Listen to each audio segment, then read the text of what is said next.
ஆமீன். Praise the Lord. Okay, இன்றைக்கி வந்து நம்மளுக்கு தமிழில் வசனங்கள் வாசிக்கப்பட முடியாது, ஏன்னா நம்மளுக்கு ஒரு மைக்கு தான் இருக்குது, சரிங்களா? ஆகையினால நான் வந்து இங்கிலீஷில் வாசிப்பேன், நீங்கள் என்னோட கூட வசனத்தை எடுத்துக்கொள்ளுங்க. ஓகே, இன்றைக்கு நம்மளோட புல்லட்டில் நீங்கள் பார்த்தீங்கன்னாக்கா நம்மளுக்கு வந்து ஜெனரேஷன், அரைஸ் ஜெனரேஷன் என்று நமக்கு தீம், கருப்பொருள், சரிங்களா? இன்றைக்கு நான் உங்கள் மத்தியில் சொல்ல வேண்டியது என்னவென்றால், ரூத்துவின் போல இல்லை ரூத்துவின் போன்ற ஒரு தலைமுறையை உருவாக்குவோம், சரிங்களா? Rising generation like Ruth. பாருங்கள், யார் யார் போலையோ இப்போ என்னை போல் ஒரு ஜெனரேஷன் உருவாக்கணும். குடும்பத்தில் நீங்கள் எல்லாருமே ஒரு மாடல் வச்சுருப்பீங்க, ஓகே? அப்பாவை போல் ஒரு பிள்ளையை உருவாக்கணும், அம்மாவை போல் ஒரு பிள்ளையை உருவாக்கணும் அப்படின்னு. ஆனால் இந்த நாட்களில் வந்து நீங்கள் பார்த்தீங்கன்னாக்கா இந்த ஜெனரேஷனை உருவாக்குறதுக்கு, இந்த சந்நிதியை உருவாக்குறதுக்கு ரொம்ப கடினமாக இருக்குது. நீங்கள் வெளியே நீங்கள் பார்த்தீங்கன்னாக்கா ஒவ்வொரு நாளுக்கும் நம்மளுக்கு வந்து இந்த என்ன சொல்கிறது, டீக்ரேட் ஆகிக்கிட்டே இருக்கிறாங்க நம்மளோட யூத்ஸ், சரிங்களா? வாலிபர்கள் விசேஷமாக இன்றைக்கி நம்மளுக்கு யூத் சண்டேவாக இருக்கிறபடினா நான் இந்த நம்ம வாலிபர் குறித்து நான் கொஞ்சம் டச் பண்ணுவேன்.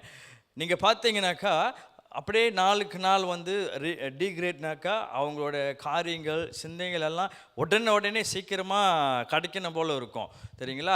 முன்னெல்லாம் நீங்கள் பார்த்தீங்கன்னா கடைக்கு போனீங்கன்னா தோசை சொன்னீங்கன்னா தோசை ரவுண்டாக இருக்கும். இப்போ தோசை சொல்லுங்களேன், இந்தியா மேப் போல் இருக்கும். தோசைலாம் வேறு சைஸ்லலாம் பேட்டர்னில் வருது. சில பேட்டர்ன் பார்த்தீங்கன்னா மலேசியா வரைபடம் போல் இருக்கும். அப்போ இதில் என்ன தெரியுதுனாக்கா, இப்போ பார்த்துக்குங்க, தோசை ரவுண்டாக வரமாட்டுது, முன்ன உள்ளது மாரி. அப்போ பாருங்கள், ஏன் சொல்லுங்கள், அவசரமாக எல்லாம் செய்கிறாங்க. உடனே நம்மளுக்கு வந்து ரிசல்ட் வேணும், உடனே நம்மளுக்கு வந்து பசி போக்கணுன்னாக்கா நம்ம உடனே வந்து இந்த உடனே ஃப்ரெஷ்ஷாக நம்ம வந்து கேட்க பார்க்குறோம். இதுதான் இப்போ உள்ள தலைமுறையில் நடக்கிற காரியம். உங்களில் எத்தனை பேருக்கு புக்கு படிக்கிற, நீங்கள் கை தூக்க வேணாம், புக்கு படிக்கிற பழக்கம் இருக்குது? இந்த மலாயில் வருமே கீழா அந்த புக்கெலாம் நான் சொல்லலை, காமிக் புக்கெலாம் நான் சொல்லலை, நல்ல புஸ்தகத்தை படிக்கிற பழக்கம், சரிங்களா? இப்போ நீங்கள் வந்து ஒரு புக்கு படிக்கிறவங்களாம் பார்த்தீங்கன்னாக்கா, நான் வந்து போன வாரம் எம்ஆர்சி ட்ரெயினில் வந்து கேன்லேருந்து அவ்வளோ பேர் உள்ளுக்கு இருக்கிறாங்க. நான் ஒரு நபரை பார்த்தேன், நின்றுக்கிட்டு புக்கு படிச்சுட்ருக்காரு. நானும் யோசிக்கிறேன், எப்படி படிச்சுக்கிட்டு இருக்காரு நின்றுக்கிட்டே ட்ரெயினில் அப்படின்ட்டு. ஆனாலும் அவர் மொத்தமாக இருக்குது. நானும் டைட்டில் பார்க்கலான்ட்டு எவ்வளோ முயற்சி பண்ணுறேன், என்னால் பார்க்க முடியல. அப்போ பாருங்கள், இந்தமாரி புஸ்தகத்தை படிக்கிற சன்னதி வந்து ரொம்ப குறைஞ்சிருச்சு நான் பார்த்த வரைக்கும். நீங்கள் வந்து நிறைய புஸ்தகத்து கடைக்கு போங்களேன், அங்கெல்லாம் நீங்கள் பார்த்தீங்கன்னா புஸ்தகம்லாம் இப்போ பாகியனுக்கு போட்டிருப்பாங்க, டிஸ்கவுண்ட் ப்ரைஸஸுக்கு. அப்படின்னா ஜனங்க வந்து படிக்கிறது வந்து ரொம்ப குறைஞ்சி போய்கொண்டு இருக்கிறது. எல்லாமே வந்து இம்மீடியட்டாக வந்து ரிசல்ட் எதிர்பார்க்குறாங்க. நீங்கள் கூகுளில் பாருங்கள், முன்னெல்லாம் கூகுளில் சர்ச் பண்ணுவீங்க, இப்போ ரொம்ப குறைவு. உடனே என்ன பண்ணுவாங்க, சாட் ஜிபிடி பாய்ப்பாங்க, உடனே அதோட ரிசல்ட் அதிலும் கிடைக்கலனாக்கா ஏதாவது ஃபோட்டோ பிடிச்சி வாட் இஸ் தீஸ்ன்னு போட்டால் அது எப்படியாவது ஒரு இதில் வந்துடும், சரிங்களா? இதை நான் கண்ணால் பார்த்தேன். எங்களுக்கு ஆஃபீஸில் வந்து ஃப்ரைடே வந்து ஒரு டீம் பில்டிங் இருந்துச்சு. அப்போது ஒரு கேள்விலாம் கேட்டிருந்தாங்க. அந்த கேள்வி வந்து உண்மையிலே புரியல எங்களுக்கும், சரிங்களா? அப்புறம் இருக்கிறவங்களாம் என்ன பண்ணாங்க, ஓகே கொஞ்ச நேரத்தில் பார்க்கலான்ட்டு உடனே அது ஃபோட்டோ பிடிச்சிட்டு, அது செய்யக்கூடாது, ஃபோட்டோ பிடிச்சிட்டு உடனே அதோட ஆன்சர் கேட்குறாங்க சாட் ஜிபிடியில். அப்போ பாருங்கள், காலம் வந்து எப்படி போய்கொண்டிருக்குது. ஒரு காரியத்தை செய்யாதீங்கன்னு சொன்னாக்கா செய்கிறாங்க. அதுதான் வந்து இப்போ உள்ள ஜெனரேஷனில் வந்து ரொம்ப நடக்கிறது. ஆனால் நம்ம இன்றைக்கி கூட ஒரு வேதத்தில் வந்து ஒரு சகோதரி இவ்வனமாக ஒரு நல்ல ஒரு ஜெனரேஷனை உருவாக்கி இருக்காங்க. அவங்க வேறு யாரும் இல்லை, நம்ம ரூத் அக்கா, ஓகே? Ruth, okay? நான் ஏன் சொல்கிறேன், நமக்குலாம் அவங்க சிஸ்டர் தானே, ஓகே? நீங்கள் ரூத் புஸ்தகத்தை எடுத்துக்கொள்ளுங்கள். ரூத் 2ஆம் அதிகாரம், ஓகே? Ruth chapter 2 verse 11. இங்கே வந்து போவாஸ் வந்து கேட்குறாரு, it has been fully reported to me all that you have done for your mother-in-law since the death of your husband, and how you have left your father and your mother and the land of your birth, and have come to a people whom you did not know before. 12வது வசனத்துல வந்து, the Lord will repay your work and full reward be given by you by the Lord God of Israel. நீங்க பாருங்க, Ruth வந்து ஒரு foreigner, ஒரு Stranger, ஆண்டவர் அறியாத ஒரு சகோதரி. இந்த ரூத்தோட சர்மனு குறித்து நான் போன மாதத்தில் பேசியிருக்கேன். இந்த 1ஆம் அதிகாரத்தில் நீங்கள் வந்து அதை பற்றி கேட்கலாம். நான் இது வந்து ரொம்ப சொல்ல மாட்டேன், நம்மளுக்கு நேரம் இல்லை. நீங்கள் ரூத்தோட லைஃப்பை பார்த்தீங்கன்னா, இவங்க வந்து ஒரு அந்நிய தேசத்துலேருந்து வந்த ஒரு சகோதரி, Moabites. Okay, she is from Moab தேசம் எங்கன்னாக்கா இஸ்ரேலுக்கு அப்புறத்தில் இருக்குது. இப்போல நாட்களில் மோவாப்காரங்கள் யாருன்னு சொன்னோமாக்கா, ஜோர்டானில் வசிக்கிறவங்களும் சீரியாவில் இருக்கிறவங்க தான் நம்ம வந்து அந்த நாட்களில் வந்து மோவாபியர்கள் சொல்லுவோம். அப்போ இந்த இயேசுவே ஆண்டவர் அறியாத ஒரு லைன்ல இருந்து இவங்க வந்து இந்த குடும்பத்தில், நகோமியோட குடும்பத்துக்குள்ளே மருமகளாக இவங்க வந்துடுவாங்க. இவங்க மருமகளாக வந்த அந்த நாட்களில் நீங்கள் பார்த்தீங்கன்னாக்கா, இவங்களோட கணவர் இறந்துருவாங்க. கணவன் இறந்து போகும்போது இவங்களோட மாமனார் இறந்து போயிடுவாங்க. இறந்து போயிட்டு இவங்க மோவாப் தேசத்துலேருந்து மறுபடியும் பெத்லெஹேமுக்கு வருவதுக்கு நகோமி என்ன பண்ணுவாங்க, கூட்டி கொண்டு வருவாங்க. இவங்க, நான் இதோட கதையை சுருக்கமாக உங்களுக்கு சொல்கிறேன், நீங்கள் 1ஆம் அதிகாரத்தில் பார்க்கலாம். இவங்க வந்து பெத்லெஹேமுக்கு வருகிற நாட்களில் நடந்து வரும்போது நகோமி சொல்லுவாங்க, இவங்களோட 2 மருமகிட்ட சொல்லுவாங்க. ஒரு மருமக பேர் வந்து ஆர்பா, இன்னொரு மருமக பேர் வந்து ரூத். இவங்ககிட்ட சொல்லுவாங்க, மருமகளே நீங்கள் 2 பேரும் ஏன் பின்னால் வரீங்க, நீங்கள் மறுபடியும் உங்களோட சொந்த ஊருக்கே நீங்கள் போயிருங்க. நீங்கள் என் கூட வந்தீங்கன்னாக்கா நான் இப்பொழுதே நான் பிள்ளையை பற்றி உங்களுக்கு ஒரு பையனை கொடுத்து அவனை நான் திருமணம் செய்ய முடியாது, நானே வயசாயிருச்சு அப்படின்ட்டு பலவிதமான வார்த்தை சொல்லுவாங்க. சம்மந்தம் இல்லாத வார்த்தை வந்து நகோமி பேசுவாங்க. இதெல்லாம் பேசிக்கொண்டு இருக்கும்போது ஆர்பா வந்து என்ன பண்ணுவாங்க, ஒரே ஓட்டமாக ஓடி போயிடுவாங்க அவங்க சொந்த ஊருக்கு, மோவாபுக்கு. ஆனால் ரூத் மட்டுமோ அவங்களோட மாமியார் கூட, நகோமி கூட வந்து மறுபடியும் வந்துடுவாங்க. எங்கே, பெத்லெஹேமுக்கு. நீங்கள் பாருங்கள், அவங்க இருக்கிற அந்த சூழ்நிலை பாருங்கள், இட்ஸ் நாட் ஈஸி, லேசான காரியம் இல்லை. இவங்க மோவாபியர் பெண்ணு, நகோமியை வந்து ஒரு இஸ்ரேல்காரவங்க. அப்போ இவங்க வீட்டில் இவங்க வளர்ந்து வர நாட்களில் இருக்கும் போது இந்த ரூத் வந்து இஸ்ரவேல் தேவன் யாருன்னு இவங்க அறிந்து கொண்டார்கள். பாருங்க, ஒரு அந்நிய தேசத்திலேருந்து வந்த ஒரு சகோதரி, நம்மளை போல ஒரு ஆண்டவர் அறிந்த குடும்பத்தில் வந்து வரல. அவங்க வந்து வேற இடத்துலேருந்து, வேற லேண்ட்லேருந்து வந்த ஒரு சகோதரி. ஆனால் எப்படி அவங்க வந்து ஒரு விசுவாசத்துக்குள்ளே வந்தாங்க? இவங்க நினச்சிருந்தாங்கனாக்கா இவங்க மறுபடியும் வந்து அவங்க சொந்த ஊருக்கே ஓடி போயிருக்கலாம். நகோமி சொல்லிட்டாங்க, நீங்கள் போயிருங்க. ஏன்னா இவங்களுக்கு ஹஸ்பண்ட் இல்லை, ரூத்துக்கு ஹஸ்பண்ட் இல்லாத சமயத்தில் என்னத்துக்கு நான் ஒரு மாமியார் கூட, அதுவும் அந்த மாமியார் வந்து பேபேல் பண்ணுறவங்க, அப்படியே ரொம்ப அறுத்துக்கிட்டே இருப்பாங்க இவங்க. அந்தமாரி எதுக்கு அழுத்தாலும் ஏதாவது குறை பேசுகிற மாரியே பேசிட்டு இருப்பாங்க. ஆண்டவருக்கு நீங்கள் 1ஆவது அதிகாரத்தில் படிச்சிங்கன்னா, ஆண்டவர் வந்து எனக்கு விரோதமாக செயல்படுறாரு, இந்த மாதிரி வார்த்தைலாம் பேசுவாங்க. பாருங்க, ஆண்டவர் வந்து ஒரு பெண்ணுக்கிட்ட வந்து விரோதமா இருக்கிறதுக்கு ஆண்டவர் வருவார் இல்லை ஆண்டவர். ஆனால் அவங்க பேசுகிற காரியம் இதெல்லாம் அவங்க கேட்டு கூட ரூத் வந்து எப்படி தெரியுமா பேசுவாங்க, எப்படி தெரியுமா ஹேண்டில் பண்ணுவாங்க நகோமியை. அவங்க வந்து ரொம்ப கைண்டாக பேசுவாங்க. இதுதான் இதோட கருப்பொருள், அவங்க பேசுகிற வார்த்தை. அதே போல தான் இன்று நாளைக்கு நம்ம வந்து அநேக நேரத்தில் வந்து நம்மளோட வீட்டில் உள்ள சூழ்நிலை, நம்ம எப்படி பிள்ளைங்களை நம்ம உருவாக்குறோன்ட்டு நமக்கு மட்டும்தான் நம்மளுக்கு தெரியும். நீங்கள் பாருங்கள், அநேக வீடுகளில் இப்பொழுது நீங்கள் பார்க்கும்போது சூழ்நிலைகள் எப்படி இருக்கிறது, பிள்ளைங்க எப்படி வளர்ந்து வராங்க, எப்படி மற்றவங்களை நம்மளை பார்க்குறாங்க, பக்கத்து வீட்டார்கள் எப்படி நம்மளை பார்க்குறாங்க, இதெல்லாம் ரொம்ப முக்கியமாக இருக்குது. இதை தான் நான் சொல்லுவேன், ரைசிங் எ குட் ஜெனரேஷன், ஒரு காட்லி ஜெனரேஷன், ஒரு நல்ல சன்னதி ஆண்டவருக்கு உருவாக்க வேண்டும் என்றால் வீட்டில் நம்ம எப்படி நடந்து கொள்கிறோம் என்று ரொம்ப ரொம்ப ரொம்ப முக்கியமாக இருக்கிற இந்த நாட்களில். நீங்கள் முன்ன நாட்களில் நீங்கள் பார்த்தீங்கன்னாக்கா என்டர்டெயின்மெண்ட் காரியம் ரொம்ப குறைவு. முன்னெல்லாம் வந்து ஒரு படம் பார்க்குறதுனாலும் ஒருத்தர் வீட்டுக்குள்ளே வந்து ஒரு வீடியோ பிளேயர் கூட இருக்காது, அவ்வளோ ஒரு கஷ்டம் சும்மான சூழ்நிலை.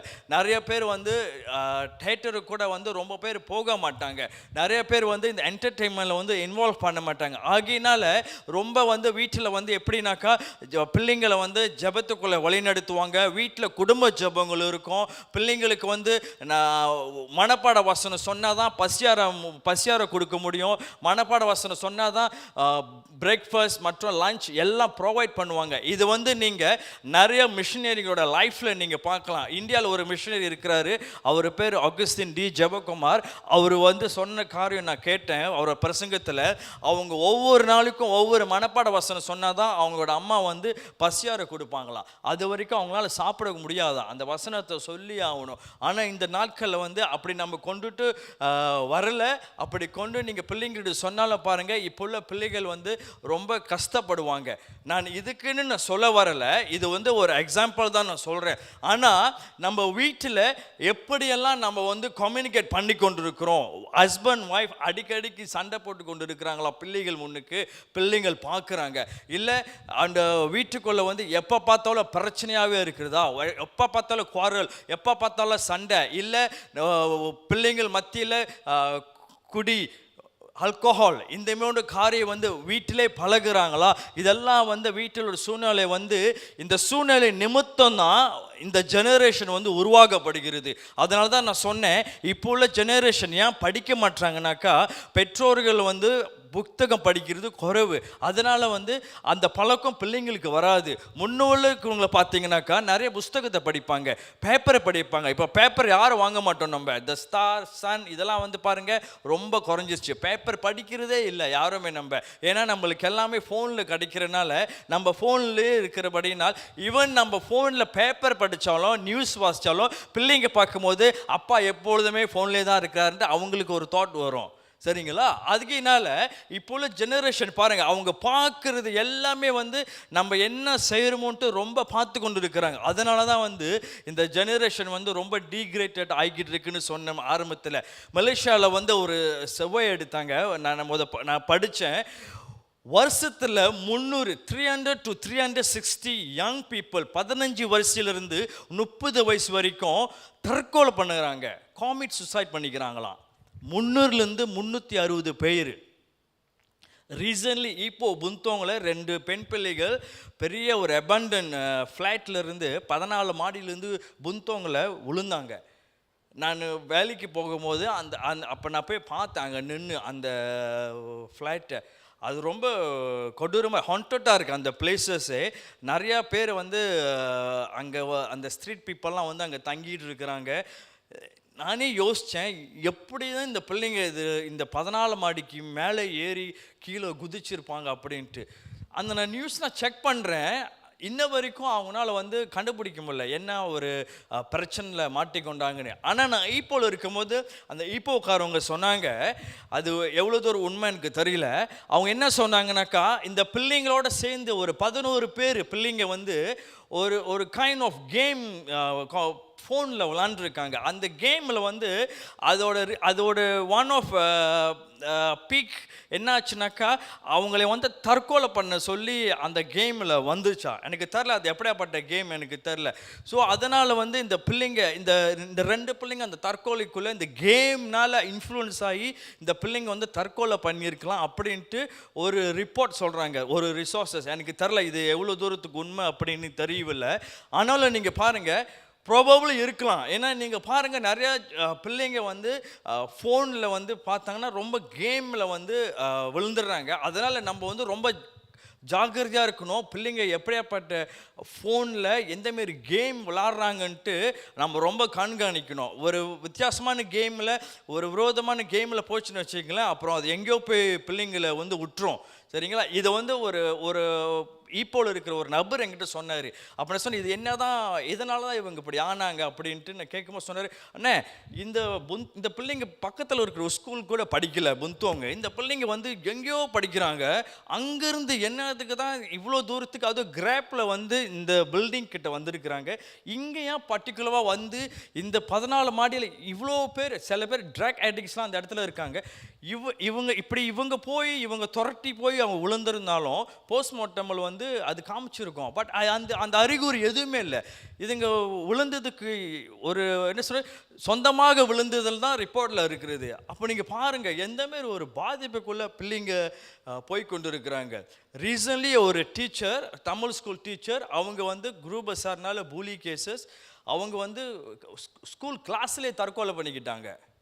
அப்போ பாருங்கள், நாளுக்கு நாள் வந்து இந்த தற்கொலை காரியம், இந்த கேசஸ் வந்து அதிகரித்தது. அதனால தான் நியூஸில் படிக்கும் போது நான் பார்த்தேன், இந்த ஸ்டாட்டிஸ்டிக் அவரேஜ் வந்து மலேசியாவில் 300 to 360 பேர் வந்து வருஷத்தில் இறந்து போகிறாங்க. அது வாலிப பிள்ளைங்க 15 வயசுலேருந்து 30 வயசு வரைக்கும். இப்போ நான் உங்களுக்கு கேள்வி கேட்குறேன், எப்படி நம்ம ஒரு ஆண்டவருக்குள்ள ஒரு சன்னதியை உருவாக்குறது? ஒரு பக்கம் உலகத்தில் வாலிபர்களை வந்து வேற மாரி ஒரு டிமென்ஷனுக்குள்ளே கொண்டு போய்கிட்டு இருக்கிறது பிள்ளைங்களை. இன்னொரு பக்கம் நம்மளோட பிள்ளைங்களை நம்ம எப்படி ஒரு ஜெனரேஷனை நம்ம உருவாக்குறது? அதனால தான் நான் ரூத்தோட கதை நான் படிக்கும் போது பார்த்தேன், வண்டர்ஃபுல். ஆண்டவர் அறியாத ஒரு பெண், ஆண்டவர் அறியாத ஒரு பெண்ணு.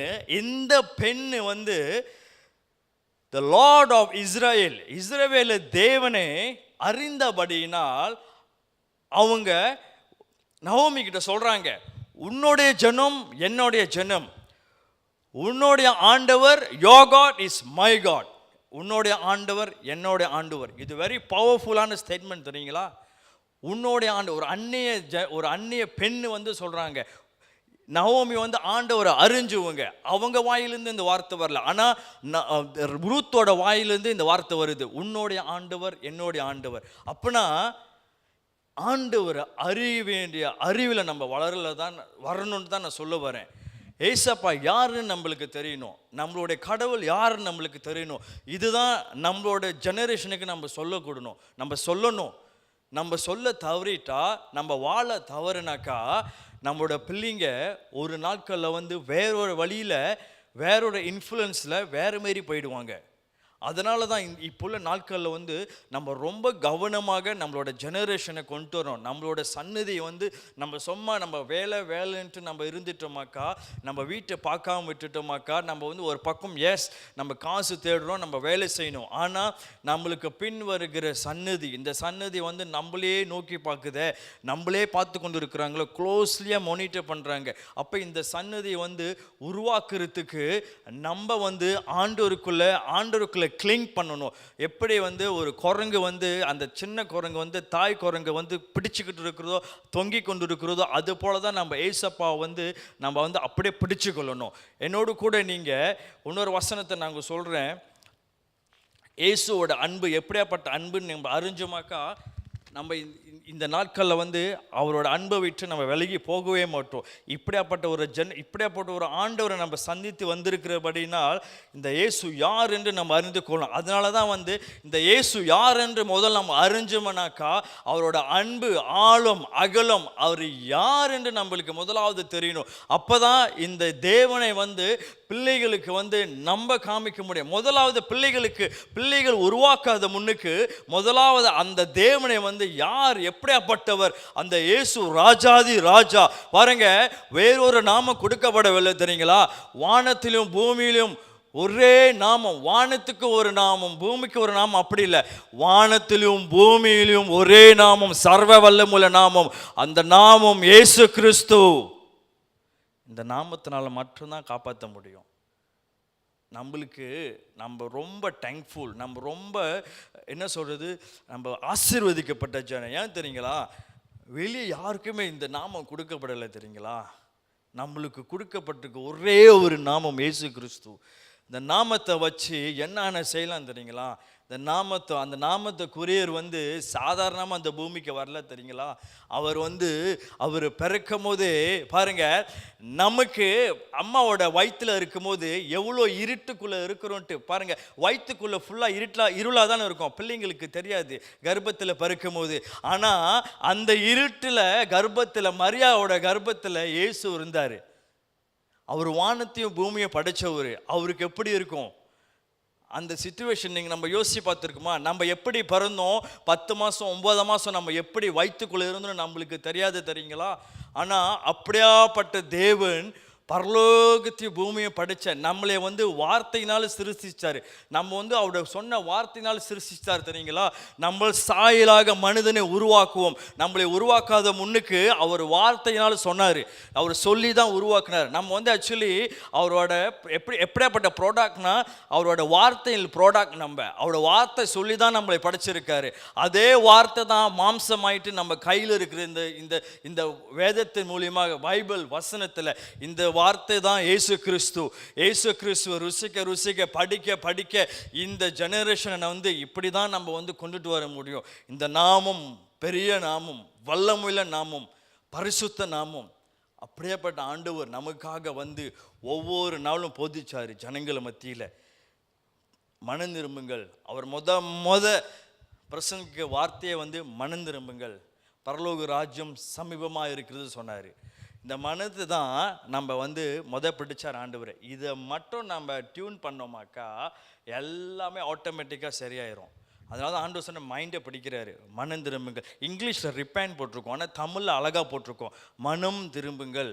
ஏன் மனசை பிடிக்கிறாரு அப்படின்னா இங்கே தான் நம்மளுக்கு எங்கே சம்திங் ராங். இங்கே நம்ம சிந்திக்கிற காரியம் சரி வந்துச்சுனாக்கா எல்லாமே நம்மளுக்கு சரியாக வரும். அதுக்கு தான் ஆண்டவர்னு சொல்கிறாரு, மனம் திரும்புங்கள், பரலோக ராஜ்யம் சமீபமாக இருக்கிறது அப்படி சொன்னார். நமக்காக பாடுபட்டார். சிலுவைக்கு போகாத முன்னுக்கு ரத்தம் சிந்தினார். அவரு கொட்டினாங்க, அவரை வந்து காரி துப்பினாங்க, சாட்டையில் அடித்தாங்க, முள் கிரீடம் தலையில் வச்சாங்க. இது எல்லாத்தையும் சகிச்சார். ஏன் தெரியுமா? நமக்காக. அந்த நாமம் இயேசு என்ற ஒரே நாமத்தினால தான் பிதா வந்து இது வரைக்கும் நம்மளுக்கு அந்த நாமத்தினால எதை கேட்டோம் இவ்வளவு தாங்கினார்ல. அதனால் நம்மளுக்கு என்ன கேட்டோம். யோவான் 14:14 சொல்லியிருக்கிறது வசனம், if you ask anything in my name உங்களுக்கு கொடுக்கப்படுனாரு. எனிதிங், அவருக்கு சித்தமான காரியத்தை நம்ம எதை கேட்டாலும் என் நாமத்தினால சொல்லியிருக்காரு. இயேசு என்ற ஒரே நாமம்.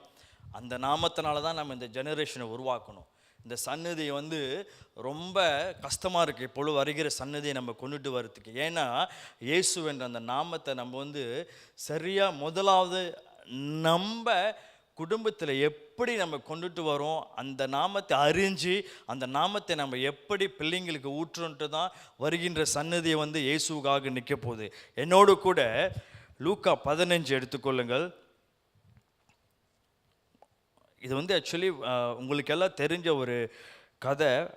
11 to 32 வேர்சஸ். இது என்ன கதைனாக்கா, ப்ராடிகல் சன். ஓகே, ஒரு தகப்பனுக்கு ரெண்டு பிள்ளைங்க இருந்தாங்க, மூத்தவனும் இளையவனும். அப்போ இளையவன் பாருங்க, அப்பா கூட இருக்கிற நாளில் வந்து நல்லா தான் இருந்தாங்க 2 பேரும். ஆனால் ஒரு நாள் என்ன ஆச்சுனாக்கா, அப்பா என்னோட சொத்து பிரித்து கொடுங்கப்பா, நான் வந்து எடுத்துகிட்டு போகிறேன் அப்படின்ட்டு. அப்பா என்ன பண்ணார், பிரித்து கொடுத்துட்டாரு. ரைட்.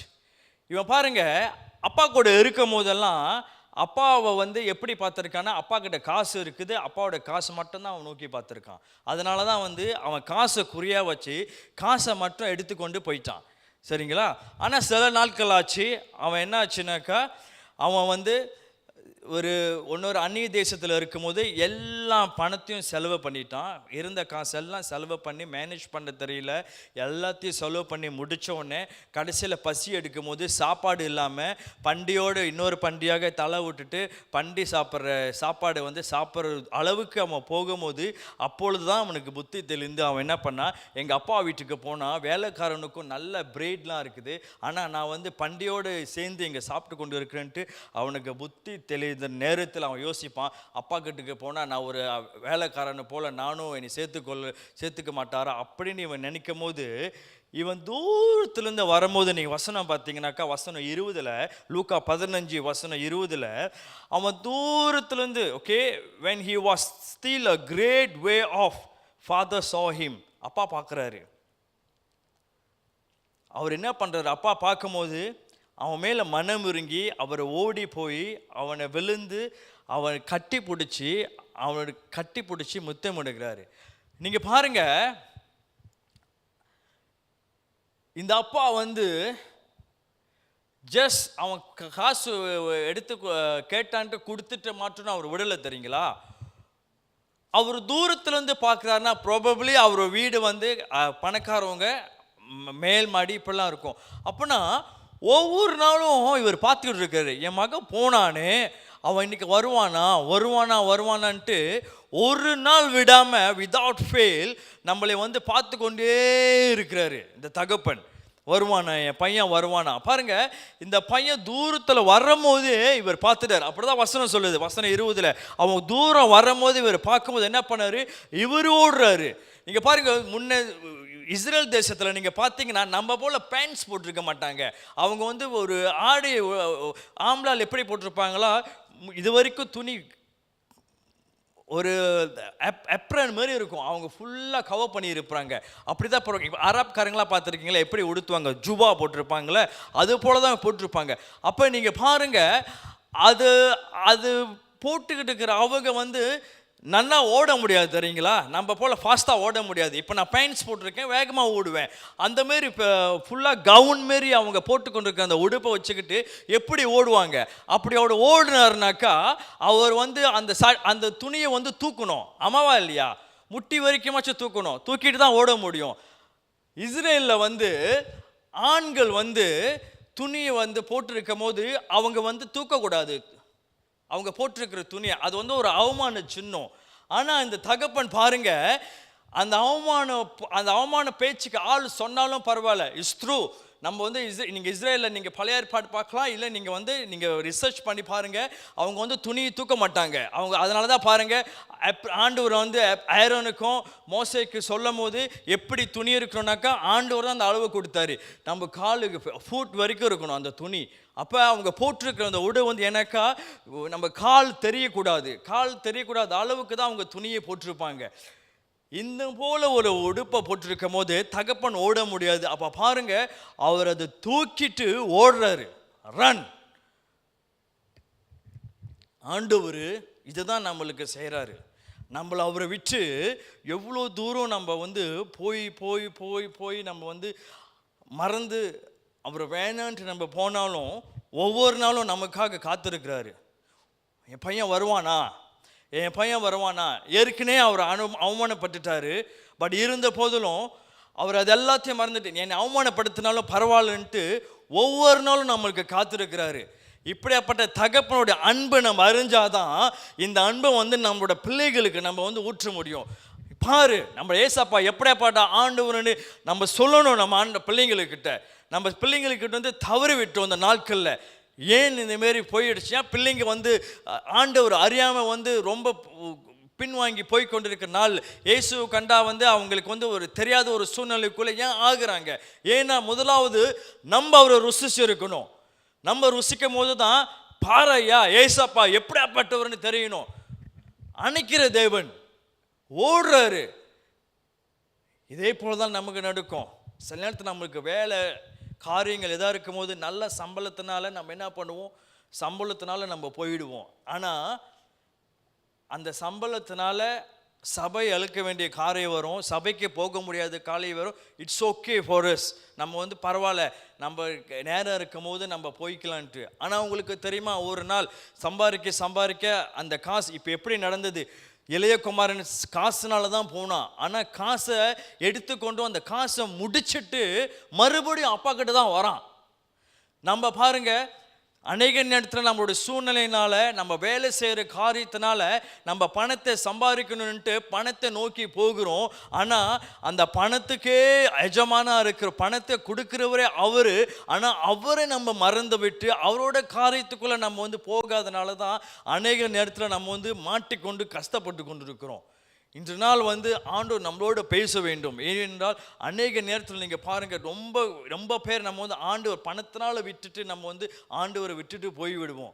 அதனால் பாருங்கள், இயேசு எல்லாத்தையும் நேசிக்கிறவர், எல்லாத்தையும் நேசிப்பார். அவரை வந்து மறுதலிச்சுட்டு போன பேதுருவும் அவரை நேசிக்கிற தேவன். அவரை காட்டி கொடுத்த யூதாசை அந்த நாளில் காட்டி கொடுக்க தெரிஞ்சும் அவர் வந்து அவனை நேசிக்கிறாரு, அவனோட சாப்பிட்றாரு. ஒருத்தன் சாவடிக்கிறதுக்காக வெயிட் பண்ணிட்டு இருக்கிறான். உங்களை சாவடிக்க போகிறான்னு உங்களுக்கு தெரியும். அவன் கூட சாப்பிட முடியுமா நம்ம உட்காந்து டைனிங் டேபிளில்? இயேசு அது செஞ்சார். சாவடிக்கிறவன் என்னை இன்னைக்கு காட்டி கொடுக்க போகிறான். இன்னும் கொஞ்சம் நேரத்தில் அவன் கூட உட்காந்து விருந்து சாப்பிட்றாரு, திருவிருந்துக்கு அவனோடு கூட போஜனை பண்ணி கொண்டு இருக்கிறாரு. இன்னொருத்தவன் இங்கே நான் உங்களோட நான் வாழ்வேன், செத்தாலும் உங்களை நான் யாருக்கும் காட்டி கொடுக்க மாட்டேன்னு சொன்னேன். ஆனாலும் இயேசு தெரியாது என்று சொன்ன பேதுரு கூடயும் ஆண்டவர் வந்து கடைசி ஆண்டு உயிர் தெள்ளும் போது போய் பார்க்குறாரு. பேதுரு, என்னோட ஆடுகளை மேய்ப்பாயா என்று, என்னை நேசிக்கிறியான்னு பேதுருக்கிட்ட 3 வாட்டி கேட்பாரு. அப்போ அந்த தகப்பன் பாருங்க எல்லாத்தையும் நேசிக்கிறாரு. ஆனால் ஒரு கீ பாயிண்ட், ஆனால் அவர் யாரையும் நம்ப முடியும்? எல்லாத்தையும் நேசிக்கிறாரு, ஆனால் யாரையும் அவர் ட்ரஸ்ட் பண்ண முடியும்? Can he trust us? அவரோட ஊழியம் செய்கிறதுக்கு ட்ரஸ்டான ஆளை பார்க்குறாரு. ஒரு நம்பிக்கை, என்னோட காரியத்தை செய்வானா? அன்னைக்கு பேருக்கு சுவிசேஷம் அறிவிக்காமல் இருக்கிறாங்களே, யார் போவா? என் பையன் போவானா? என் பிள்ளை போகுமா? என்னோட அன்பு தெரியாமல் எத்தனையோ பேர் இருக்கிறாங்களே, கேன் ஹி ட்ரஸ்ட்? இன்னைக்கு ஆண்டவர் வந்து நம்பிக்கையாக இருக்கிற ஆள், என்னை குறித்து யார் பேசுவா? இந்த ஜெனரேஷன், மடிந்து போயிருக்கிற ஜெனரேஷன் குறித்து யார் சுவிசேஷத்தை அறிவிப்பா? யார் இவங்களை எழுப்பி வருவாங்கன்ட்டு ஆண்டவர் வந்து உங்களையும் என்னையும் பார்த்து கேட்குறாரு. எல்லாரும் நேசிக்கிறார். S, right. அவர் சிறு பிள்ளையை நேசிக்கிறார், பெரியவங்களை நேசிக்கிறார், சபைக்கு வரவங்களை நேசிக்கிறார், சபைக்கு வராதவங்களை நேசிக்கிறார். ஏன்னா அவர் வந்து நம்முடைய தகப்பன், நம்மளை படைத்தவர். அவர் வந்து தாய் போல தேற்ற ஒரு உள்ளம், தந்தை போல அரவணைக்கிற உள்ளம், தோல் மேலே சுமக்கிற தேவன், நம்மளை ஒரு நாளும் விட்டு விலகுவதில்லை என்று வசனம் சொல்லியிருக்கிறது.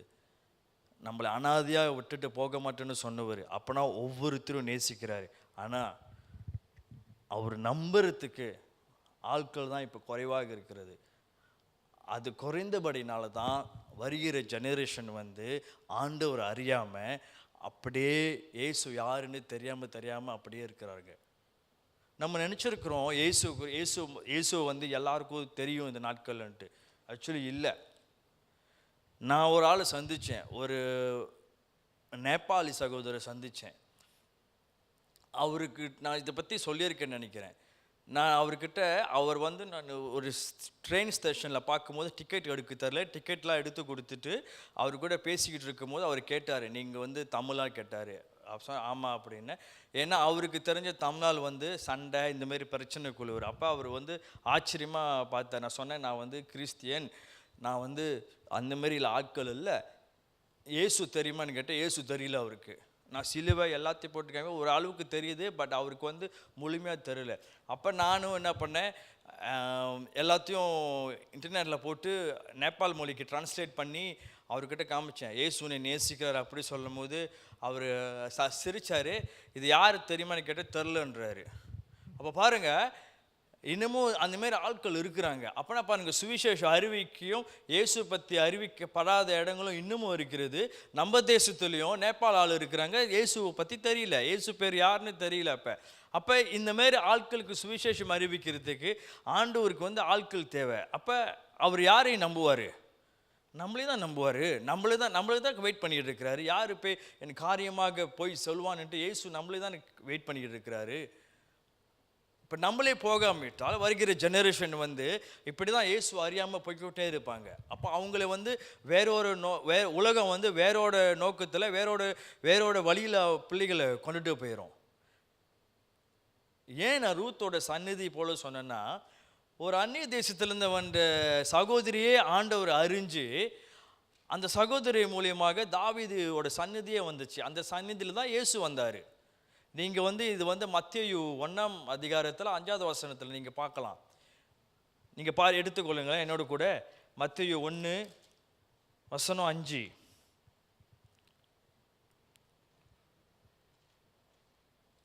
அங்கே போட்டிருக்கோம், போவாஸ் பெகாட் பை ரூத் ஓபேட். ரூத்துக்கு மூலியமாக பிறந்தவர் தான் ஓபேட். அப்போ ஓபேட்டுக்கு வந்து ஓபேட் மூலயமா பிறந்தது தான் ஜெஸ்ஸி. ஜெஸ்ஸி யாருன்னா தாவீது ராஜாவோட பையன், அப்பா. அப்போ பாருங்கள், அந்த சன்னதி எப்படி வருது பார்த்தீங்களா? ரூத்து மூலயமா வருது. எப்படிப்பட்ட ஒரு காட்லி ஜெனரேஷன். இத்தனைக்கும் இந்த சகோதரி வந்து இஸ்ரேலோட பிறந்த ஒரு சகோதரி இல்லை, மோவாப் தேசத்தில் பிறந்த ஒரு சகோதரி. இந்த சகோதரியோட ஜெனரேஷனில் யார் வரா? தாவீது ராஜா வராரு. அப்படின்னா தாவீது ராஜாவோட கிராண்ட் பாட்டி இவங்க ரூத்து. அப்போ இவங்க மூலியமா தாவீது ராஜா வராரு. தாவீது ராஜா மூலியமாக யாரோட சன்னதி வருது? இயேசுவோட சன்னதி வருது. நீங்கள் மத்தேயு 1ல் நீங்கள் பார்த்தீங்கன்னா, இந்த book of the genealogy of Jesus Christ the son of David, தாவீதின் குமாரன் போட்டு மென்ஷன் பண்ணது பாருங்க. அப்போ தாவீதோட ஜெனியாலஜி, தாவீதோட வரலாறுல ரூத்து மூலியமாக வருகிறது. மத்தேயு இந்த 1ஆம் அதிகாரத்தில் நீங்கள் பார்த்தீங்கன்னா 2 பெண்களோட பேர் மட்டும்தான் இதில் பதியிடப்பட்டிருக்கிறது. ஒன்று வந்து ரஹாப், இன்னொன்று வந்து ரூத். சாரால் பேரும் இங்கே இல்லை, ரெபேக்கா பேரும் இதில் இல்லை. அப்போ பாருங்க, வசனத்திலே ஆண்டரோட ஜெனியாலஜி, அந்த பரம்பரையில் ஜெனரேஷன்லேயே ரூத்தோட பேர் வருகிறது. அப்போ ரூத் எப்படியாப்பட்ட எப்படியாப்பட்ட ஒரு மனுஷியாக இருந்திருக்கிறாங்க. ஏன்னா நீங்கள் திரும்ப போய் ரூத் பற்றி நீங்கள் படிங்களா, 4 அதிகாரம் தான் ரூத் புஸ்தகத்தில். Ruth was very kind. அவங்க பேசுறதுல வந்து பொலைட்டாக பேசுகிறாங்க. அவங்க எப்படியாப்பட்டவங்க என்ன மாரி பேசினாலும் அவங்க பேசுகிற வார்த்தை தான், அந்த வார்த்தை தான் போவாஸை தொட்டது. ஏன்னா போவாஸ் சொல்கிறாரு, உன்னை பற்றி எனக்கு வந்து ஆளுங்க சொல்லியிருக்கிறாங்க, நீ எப்படி நடந்து கொண்ட, நீ அந்நிய தேசத்துலேருந்து வரும்போது நீ இஸ்ரவேலில் தேவனை நீ பற்றி கொண்ட, நீ உன்னோட மாமியார் கூட நீ எப்படி இருந்த, எல்லாம் வந்து போவாஸ் கிட்ட சொல்கிறாங்க. அப்போ ஒருத்தவங்க நம்ம நினச்சிருக்கோம் சில இடத்துல நம்ம போகும்போது நம்மளை யாரும் பார்க்கலன்ட்டு, ஆனால் நம்ம சாட்சி ரொம்ப முக்கியமாக இருக்குது. ஒரு இடத்துக்கு போது நம்மளை வந்து யார் கவனிக்கலாங்களோ இல்லையோ, பிசாசு பார்த்து கொண்டு இருக்கிறான் நம்மளை, நம்ம எப்படி இருக்கிறோம், எப்படி பேசுறோம் எல்லாம் அது கொண்டு தான். ஏன்னா பிசாசு வந்து வசனம் போட்டுருக்குது, அவன் தந்திரமானவன், தந்திரமா எப்படியும் நுழைஞ்சிருவான். ஆகியனால எல்லா இடத்துக்கும் எல்லா சூழ்நிலையும் நம்ம போகும்போது ரொம்ப ஜாக்கிரதையா இருக்கணும். ஆள் இல்லைன்ட்டு ஆஃபீஸில் ஒரு பேனை கிடைக்குதுன்னா நம்ம சப்பு பண்ணக்கூடாது. அப்படியே ஓகே யாரும் பார்க்கலன்ட்டு ஒரு பேனை எடுத்துகிட்டு போகக்கூடாது. ஆண்டவர் பார்த்து கொண்டு இருக்கிறாரு. ஒரு இடத்துல அங்கே யாரோட பொருள் இருக்குது, ஓகே ஒரு சின்ன பேன் தான், அந்த பேன் அழகாக இருக்குது, பக்க பேனு, யாருமே இல்லை, எல்லாம் போயிட்டாங்கன்னு ஜஸ்ட் கேமரா இல்லை அப்படின்னு நம்ம எடுக்க முடியாது. ஏன்னா நம்மளோட சாட்சி அந்த இடத்துல முக்கியமாக இருக்குது. எதுலேயோ கேமராலையோ கேப்சர் பண்ணிச்சோ யாராவது பார்த்தாங்களா நம்மளோட சாட்சியே போச்சு. ஒரு பேனானால அந்த பேனா வந்து அட்லீஸ்ட் ஒரு 30 வெள்ளி கூட வாங்கிடலாம் போல. 30 வெள்ளிக்காக நம்ம சாட்சியே போயிடும் நம்மளோட. ஆகினால நம்ம எங்கே போகிறோம், என்ன பேசுகிறோம் எல்லாம் வந்து கண்காணித்து கொண்டே இருக்கிறாங்க இந்த நாட்களில். எப்படி நம்ம கூகுள், நம்மளோட ஃபோன் வந்து ஒரு இடத்துக்கு போனீங்கன்னாக்கா உடனே நம்மளை வந்து இந்த இடத்துல ஃபுட் எப்படின்ட்டு நம்மளுக்கு வந்து கூகுள் போனால் உங்களுக்கு தெரியும். உடனே பாருங்கள், இந்த நாட்களில் எல்லாமே ட்ராக் பண்ணுறாங்க தெரியுங்களா. நம்மளோட ஃபோன் இருக்கிறதுனால நம்ம எங்கே போகிறோம் எங்கே வரோம் எல்லாம் கண்காணித்து கொண்டு இருக்கிறாங்க. ஆகியனால நம்மளோட சாட்சி ரொம்ப முக்கியமாக இருக்குது, எங்கே எப்படி பேசுகிறோன்ட்டு. இதுதான் வந்து நம்ம ரூத் வந்து நகோமி கிட்ட, நகோமி எப்படி பேசுனாங்க தெரியுங்களா. ஆனால் ரூத் வந்து ரொம்ப பணிவாக அழகாக பேசுகிறாங்க. இல்லாத உங்களுடைய கடவுள் என்னோட, உங்களை விட்டு நான் எங்கே போகுவேன், சாவு வரை நம்மளை எதுவும் பிரிக்க முடியாது, நான் உங்களோட தான் இருப்பேன். அவங்க அப்படி சொல்லும் போது தான் ரூத் வந்து பேசாமல் இருந்தாங்க. அதோடு ரூத் பேசல, நகோமி பேசல. நகோமியோட லைஃப் நீங்கள் பார்த்தீங்கன்னா, படித்து பார்த்தீங்கன்னா கடைசியில் ரூத்தோட பிள்ளைக்கு வந்து நர்ஸ் பிள்ளை தான் பார்த்துக்கிட்டு இருந்தாங்க தெரியுங்களா. நகோமி ரூத்தோட பிள்ளைய, நகோமியோட வந்து வேறு எந்த காரியம் போடல. நீங்கள் ரொம்ப படித்து ரூத்தோட லைஃப் தான். ரூத் வந்து எப்படி பேசுகிறாங்க நகோமி கிட்ட. இந்த நாட்களில் வந்து நம்மளை பேசுகிற வார்த்தை ரொம்ப முக்கியமாக இருக்குது. நம்ம இருக்கிற வீட்டில், நம்ம இருக்கிற சூழ்நிலையில், வேலை இடத்துல நம்ம எப்படி பேசுகிறோன்ட்டு தான் இந்த வார்த்தைனால தான். ஏன்னா வானத்தையும் பூமியை படைச்ச ஆண்டவர் எல்லாமே வந்து வார்த்தையினால தான் சிருஷ்டித்தார். எல்லாம் ஒரு வார்த்தைனால. நம்மளை படைக்கும் போது வார்த்தை சொல்கிறாரு, நம்ம சாயலாக மனிதனை நம்ம வந்து உருவாக்குவோம். Let us create in our own image. நம்மளோட சாயலாக வார்த்தையை சொல்லிட்டு தான் நம்மளை படைக்கிறாரு. அப்போ பாருங்கள் இந்த வார்த்தை எவ்வளோ முக்கியமாக இருக்குது ஆண்டவருக்கு. அதனால தான் வார்த்தை ரொம்ப முக்கியம். நம்ம பேசுறது, நம்ம சொல்கிறது, ஜெபிக்கும் போது நம்ம அவர்கிட்ட என்ன சொல்கிறோம், இந்த வாயின் வார்த்தை நம்ம ரொம்ப கவனமாக இருக்கணும். இந்த வாயின் வார்த்தை வச்சு தான் நம்ம வீட்டில் பேசுகிறோம். மற்றவங்ககிட்ட பேசும்போது நம்மளோட பிள்ளைங்க பார்க்குறாங்க. வீட்டில் நம்ம வந்து ஹஸ்பண்ட் ஒய்ஃப் பேசும்போது பிள்ளைங்க பார்க்குறாங்க, பக்கத்து வீட்டுக்கார் பார்க்குறாங்க. இதனால தான் நம்ம சாட்சி அடங்கியிருக்கு.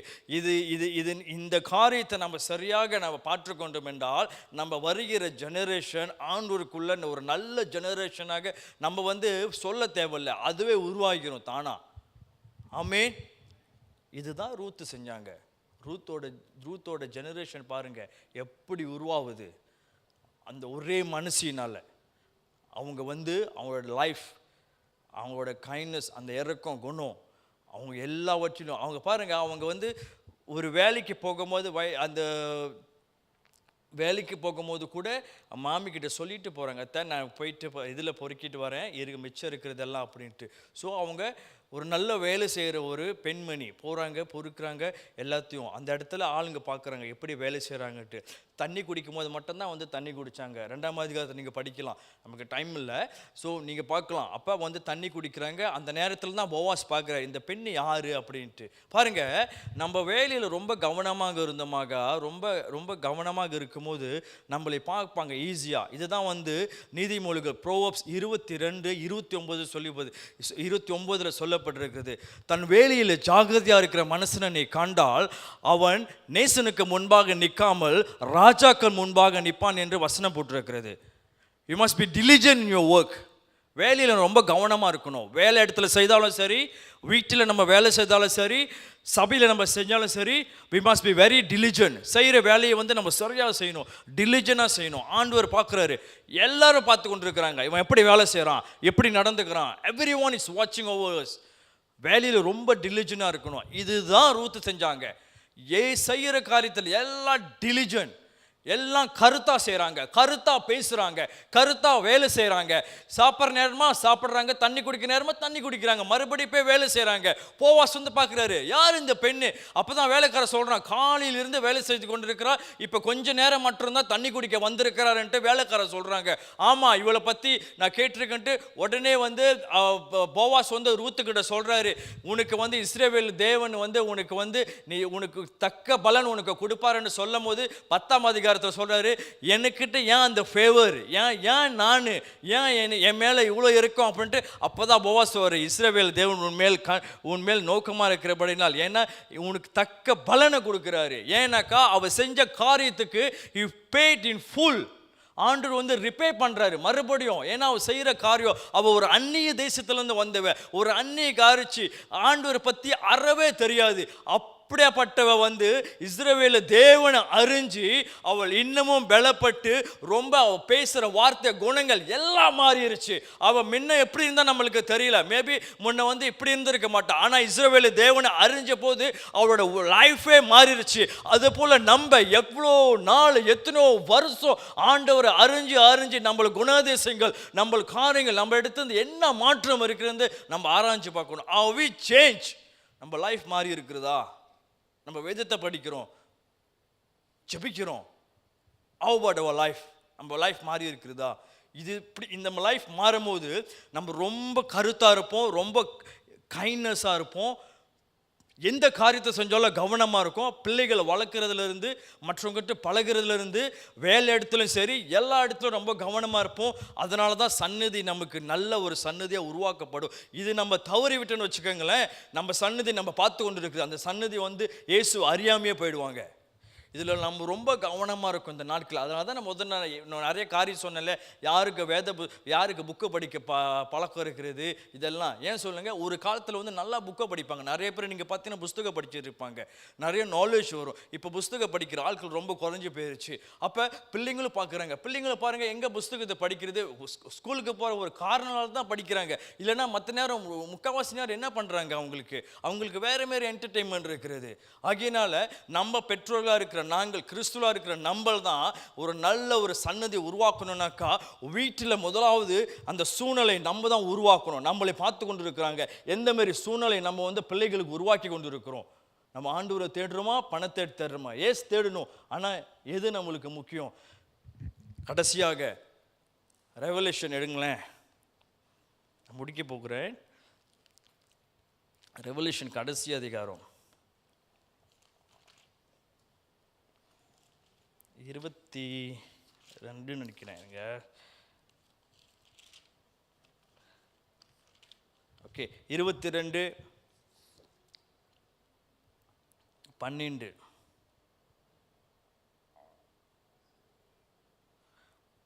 11 பாருங்க, தமிழில் போட்டிருக்கோம். நீதி செய்கிறவன் இன்னும் நீதி செய்யட்டும், பரிசுத்த உள்ளவன் இன்னும் பரிசுத்தமாக இருக்கட்டும், அவனுக்கு ஏற்ற பலன் இதோ என்னோடு கூட வருகிறது. Behold, I am coming quickly, my reward is with me to give everyone according to his work. அவன் வேலைக்கு தகுந்த கிரியை தகுந்த பலன் என்னோடு கூட வருதுன்னு சொல்றாரு. He will reward. இதுதான் இந்த ரிவார்ட் தான் ரூத்து கொடுத்தார் ஆண்டவர். நீ செய்த பலன் தக்க உன்னை நான் ரிவார்ட் பண்றேன், அதுதான் ரூத்து கொடுத்தாரு. அந்த வசனம் ரூத் 2:10 நீங்க பார்த்தீங்கன்னாக்கா இதுதான் போட்டிருக்கும். The reward I will give to you, the God of Israel will pay you in full. இதே தான் ஆண்டவர் நம்மளே இன்னைக்கு பார்த்து சொல்றாரு. My reward is with me to give everyone according to his work. ஆகினால நம்ம இந்த நாட்கள் வந்து ரொம்ப ரொம்ப ரொம்ப ஜாக்கிரதையாக இருக்கணும், ரொம்ப கருத்தாக இருக்கணும். நம்ம எப்படி வேலை செய்து கொண்டிருக்கிறோம் ஆண்டவருக்காக, எப்படி வாழ்கிறோம், எப்படி நம்ம ஜெனரேஷனை உருவாக்குறோம். உங்கள் பணிவுடன் கேட்குறேன், நம்ம வசனம் இருக்குது நம்மக்கிட்ட, ஆண்டவர்கிட்ட நம்ம வந்து தப்பிக்கவே முடியாது. இந்த வேத வசத்தனை வந்து முடிஞ்ச அளவுக்கு டெய்லி வாசிங்க, தினைக்கும் ஜெபிங்க. ஆண்டவர் தான் நமக்கு வந்து பரிசுத்த ஆவியான கொடுத்துருக்கிறாரு. அவர் நம்மளை அனாதையாக விட்டுட்டு போல தெரியுங்களா. சீசன்லாம் கேட்பாங்க, அப்போ சொன்னார், நான் உங்களை அனாதையாக விடேன், உங்களுக்கு ஒரு தேற்றவாளனை கொடுக்குறேன். Is a helper, is a counsellor. ஆவியார் நம்மளோடு இருக்கிறாரு. வசனம் சொல்லுது, எங்கே 2-3 பேர் நாமத்தினால கூடுறீங்களோ ஆண்டவர் வருவேன்னு சொல்லலை, அங்கே இருக்கிறேன்னு சொல்கிறாரு. அப்படின்னா நம்ம கூடும் போதெல்லாம் ஆண்டவர் இருக்கிறாரு. நம்ம அந்த ரெவரனோட அந்த பயத்தோட ஆண்டவரை தேடும் போது நம்ம அதிகமாக ஆண்டவரை தேடிக்கொண்டே இருக்கணும். ஒரு நாள் நம்ம 60 வயசு 70 வயசு ஆகும்போது நம்ம வந்து வருத்தப்படக்கூடாது. ஆண்டவரே இதை நான் செஞ்சுருக்கணுமே, இதை நான் செய்யாமல் விட்டுட்டேனே, டூ லேட். சில பேர் படுக்க படையில் யோசிப்பாங்க, படுக்க படுக்கையாக இருக்கும்போது 70 வயசு 80 வயசு 90 வயசில், ஐயோ இது விட்டுட்டேனே, எனக்கு ஒரு சந்தர்ப்பம் கொடுங்க ஆண்டவரே. அந்த நேரம் பாடி வீக்காக இருக்கும், ஆனால் ஸ்பிரிட் வில்லிங்காக இருக்குது. ஐயோ ஆண்டவரே நான் இது தவறிட்டேன் ஆண்டவரே, எனக்கு ஒரே ஒரு சான்ஸ் கொடுங்கப்பா, ஒரே ஒரு வாட்டி ஒரே ஒரு பலனை கொடுங்க. நம்மளோட பாடி எடுத்துக்கொள்ளாது, ஏன்னா வயசாச்சு. 70 வயசு 80 வயசு 90 வயசு ஓட முடியாது. இப்போ நம்மளுக்கு அந்த இருக்கிற காலத்திலே தான் கருத்தாக நம்ம ஆண்டவரை பிடித்து கொள்ளணும், ஆண்டவருக்காக நம்ம ஓடணும். எஸ், வேலை தான், வேலை ஒரு பக்கம், நம்ம வேலை செய்யணும், ரைட். ஏன்னா ஆண்டவர் சொன்னார் நம்ம வேலை செய்யணும். அதே வேலையில் ஆண்டவர் அதிகமாக நம்ம தேடணும். ஆண்டவர் தேடுறதை விட்டுட்டோம், ஈஸியாக வந்து பிசாசு பூந்துருவான். அவன் வந்து சிறந்த தந்திரமானவன் தெரியுங்களா. நீங்கள் ரொம்ப கேர்ஃபுல்லாக இருக்கணும், நம்ம ரொம்ப கேர்ஃபுல்லாக இருக்கணும், நானும் நீங்களும் ரொம்ப கேர்ஃபுல்லாக இருக்கணும். எந்தெந்த வீக் பாயிண்ட் நம்மக்கிட்ட இருக்குதோ அந்த வீக் பாயிண்டில் வருவான். அதில் அழகாக போடுறது நம்மளுக்கு தெரியாது. we must be very careful. நம்ம விட்டுட்டோம், அதை விடாமல் இருக்கிறதுக்கு தான் அதிகமாக நம்ம வேதத்தில் இருக்கணும், ஜபிக்கணும். நம்ம தினைக்கும் இதை மறந்து விடாதபடி நம்ம இதிலே பற்றி கொண்டோமா, பரிசுத்த ஆவியானவர் நாளுக்கு நம்ம பலப்படுத்தி கொண்டே இருப்பார். அப்படி தான் நம்ம பலப்பட முடியும். ஆண்டு நம்மளை தெளிவுபடுத்துவார். அநேக பேர் நீங்கள் பாருங்கள், தெருவில் எப்படி இருக்கிறாங்க ஜனங்க. இன்னைக்கு காலையில் நீங்கள் பார்த்துருக்கீங்க, சகோதரி பார்க்க பாவமாக இருக்குது, பரிதாபமாக இருக்குது. அவங்கள சிறு வயசு போல் தெரியுது, ஆனால் பாருங்கள் என்ன சூழ்நிலை, என்ன எப்படிப்பட்ட குடும்ப சூழ்நிலை. எல்லாம் இங்கிலீஷ் பேசுகிறாங்க தெரியுங்களா, என்ன சூழ்நிலைன்னே தெரியல. பட் இதே ஆண்டவர் அறிஞ்சிருந்தா, ஆண்டவர் விடுதலை ஆக்கணும், அவங்கள நம்மளை போல் நல்லா இருப்பாங்க. இது போல் நிறைய பேர் இருக்கிறாங்க வெளியே, ஆண்டவர் அறியாமல் பைத்தியமாக தெரியுறாங்க, வேலை நிமித்தம் அதிகமாக படித்து பைத்தியமாக தெரியுறாங்க, குடும்பத்தில் புறக்கணிக்கப்பட்டு வெளியில் தெரியுறாங்க. எவ்வளோ ஜனங்க எப்படியே இருக்கிறாங்க. ஆனால் நம்ம ரொம்ப பாக்கியவான்கள், பாக்கியவதி ஜனங்கள் நம்ம. ஏன்னா ஏசப்பாடு அந்த ஒரே நாமம், அந்த நாமம் தான் நம்ம காப்பாற்றி கொண்டே இருக்குது இந்நாள் வரைக்கும். என்ன மாரி பிசாசு வந்தாலும் சரி, வானம் இருக்கிற பொல்லாத கிரிகள் எது இருந்தாலும் சரி, அந்த நாமம், ஒரே நாமம், இயேசு கிறிஸ்து என்ற ஒரே நாமம். அந்த நாமத்தினால தான் நம்ம வந்து வாழ்ந்து கொண்டிருக்கிறோம், பழிச்சு கொண்டிருக்கிறோம். அந்த ஏசப்பா மட்டும் இல்லைன்னு வச்சுக்கோங்களேன், அந்த பேர் இல்லைன்னு வச்சுக்கோங்களேன், நம்ம எப்பயோ அழிஞ்சிருவோம். நம்ம அந்த ஒரு நாமத்தினால தான் பிசாசு நடி கொண்டு இருக்கிறான். அதனால தான் எப்பயுமே அந்த நாமத்தை நீங்கள் வந்து பயன்படுத்த நீங்கள் விடவே கூடாது. ஜபிக்கும் போது இயேசு என்ற நாமத்தினாலே ஜபிக்கிற பிதாவே நீங்கள் சொல்லணும். இயேசுவோட நாமம் வல்லமையுள்ள நாமம், நாமம் இயேசு கிறிஸ்து. அந்த நாமம் இயேசு கிறிஸ்து ஒரே நாமம். வானமும் பூமியும் ஒரே நாமம், 2 நாமம் இல்லை, இயேசு கிறிஸ்து ஒரே நாமம். அது நமக்கு இருக்குது தெரியுங்களா. அந்த நாமம் சொல்கிறதுக்கு வாயில் உச்சரிக்க ஏசப்பாவோட நாமத்தை. ஆகினால நம்ம தொடர்ந்து ஜெபிப்போம், தொடர்ந்து வேதத்தை வாசிப்போம், நல்ல சன்னதியை நம்ம உருவாக்குவோம். இயேசு கிறிஸ்து நாமம், அந்த நாமத்தை மொத்தம் நம்ம விடாதபடி பிடிச்சுக்குவோம். ஆமேன். கண்களை மூடி நம்ம ஜெபிப்போம். நன்றி ராஜாவே, நன்றி தகப்பனே. ஹல்லேலூயா. நன்றி நன்றி ராஜாவே, நன்றி தகப்பனே. ஓ ஜீசஸ், நன்றி தகப்பனே. நன்றி நன்றி நன்றி ராஜாவே, உம்மை போற்றுகிறோம் ஆண்டவரே. ஓ நன்றி தகப்பனே, நன்றி தூய ஆவியானவரே, உமக்கு நன்றி செலுத்துகிறோம், நன்றி செலுத்துகிறோம், நன்றி செலுத்துகிறோம் ஆண்டவரே. அப்பா எங்கள் மத்தியில் தகப்பனே பேசினதுக்காக நன்றி. உடைய வார்த்தையை கொண்டு தகப்பனே அப்பா எங்களோடு இடைப்பட்டதுக்காக நன்றி செலுத்துகிறோம் ஆண்டவரே. அப்பா தொடர்ந்து எங்களை உருவாக்குங்க ஆண்டவரே, அந்த இயேசு கிறிஸ்து என்ற ஒரே நாமம் ஆண்டவரே. அப்பா இதோ தகப்பனே ரூத் ஒரு நல்ல சன்னதியை தகப்பனை உருவாக்குனது போல அப்பா இந்த சகோதரி ஒரு அந்நிய தேசத்திலிருந்து வந்த சகோதரி, ஆனாலும் ஆண்டவரே தகப்பனே இஸ்ரவேலை தேவனை அறிந்து கொண்டபடினால் தகப்பனே அப்பா ஆண்டவரே இதோ தகப்பனே அப்பா அந்த வார்த்தை முழுவதுமா தகப்பனே அந்த சகோதரி பேசின வார்த்தை, he was be kind people ஆண்டவரே, ஒரு கைண்ட்னஸாக இருந்தாங்க அப்பா. அதை போல எங்கள் சுவாபங்களை மாற்றுங்க ராஜாவே, எங்கள் குணங்களை மாற்றுங்க அப்பா. நாங்கள் பழையபடி வாழவே கூடாது. எங்கள் வாயில் வருகிற வார்த்தைகள் பேச்சுகள் தகப்பனே இது மாற வேண்டும். இயேசுக்கு ஏற்றபடி இயேசப்பா விரும்புகிறபடி நாங்கள் பேச வேண்டும் ஆண்டவரே. மற்றவங்களை ரட்சிக்கப்படுறதுக்கு ஆண்டவரே அப்பா நாங்கள் தகப்பனே அப்பா ஒரு பிரயோஜனம் உள்ள பாத்திரமாக இருக்கணும் ஆண்டவரே. எங்களை பயன்படுத்துங்க அப்பா, எங்களை பயன்படுத்துங்க ஆண்டவரே. இந்த நாள் எங்களோடு இடைப்பட்டதுக்காக நன்றி. ஆவியானவரே உம்முடைய கரத்தில் எங்களை ஒப்பு கொடுக்கிறோம். இயேசு மூலம் ஜெபிக்கிறோம் எங்கள் ஜீவனுள்ள நல்ல பிதாவே. ஆமேன் ஆமேன் ஆமேன் ஆமேன். வாருங்க எல்லோரும் நம்ம எழுந்து இப்பொழுது காணிக்கை எடுக்கப்படும்.